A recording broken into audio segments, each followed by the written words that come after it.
Ang atong ebanghelyo naghisgot kabahin sa envy or kasina sa mga Pariseo kang Hesus.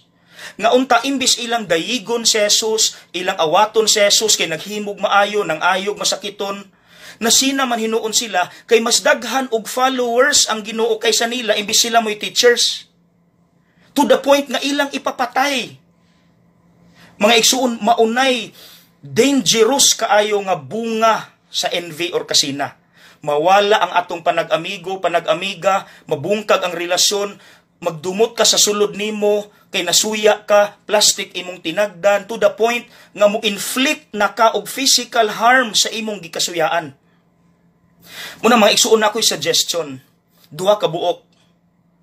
Number 1, ayaw kasina. Because in the first place, you are rich. Think of the things you have that money can't buy. Sige gani, di ka dapat masina.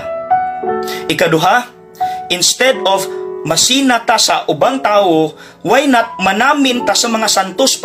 Di pasaylo ni Pope John Paul II, si Mehmet Ali Agca, nga hapit mo patay niya. Ingon ana unta, mangutana ta, may pa sila no? May pa si Pope John Paul II, ni pasaylo siya. Kung saan ko na ko maingon anak ko? May pag kana atong awaton mga igsuon kaysa masina ta sa atong isig katao.